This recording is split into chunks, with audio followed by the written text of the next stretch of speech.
See, when I got involved in the late 80s, early 90s, it was small. You know, there'd be a show. If you're lucky, 50, 75 people would come. Same people went to every show. You know, it was a very tight-knit crowd. And that kind of continued to happen until somewhere in the middle of the 90s where we all saw something was going on. It was weird. It's weird now looking back, knowing that booking shows today, like you're looking at, especially in Chicago, the venues that are available, like there's just not too much on like the underground DIY sort of side where you can get in and like kids can be there and like you can get an all ages crowd there really easily. A lot of what you're gonna see is bars, you know, like venues and like bar venues. You know, it's just like you gotta have a relationship with a promoter to get in. You know, you've got to like have a relationship with a promotion company a lot of times. You know, and it's not just walking in and being like, hey, I want to be able to play at this venue. You know, it's like I don't know like what happened exactly. If it really is that there are fewer venues and that things got harder and stricter as far as like even regulations with like being able to run venues, because I know some have closed down over the years. I wonder how much of that might be like perception, but I do feel like there's been like an actual change in the landscape, you know, in the past like 12 years or so.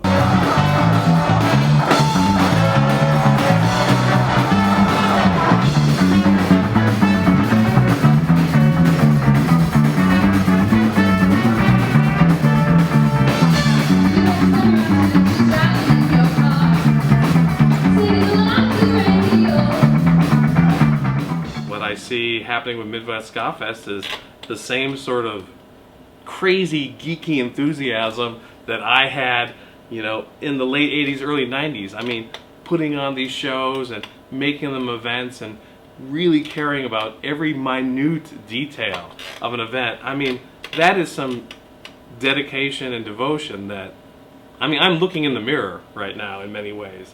You know, I don't have that much energy as I used to, but I truly respect people who are carrying on the torch in much the same manic way that I did back in the day. So, you know, bravo to the whole thing continuing.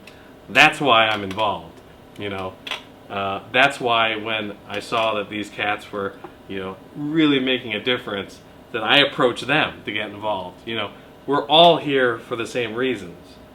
We do definitely have some lofty goals for the future, and it's looking good for where we are, because even with the level of bands we have, we're getting a lot of attention, and you know, a lot of local fans are starting to care about ska again and know what it is. Yeah. It just warms my heart to see like the reception, you know, just like seeing there's a swell happening.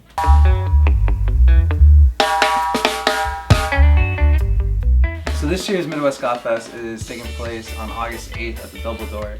It's an 18-over show, and tickets are $12 in advance, but $17 day of. So you want to make sure you buy your tickets in advance.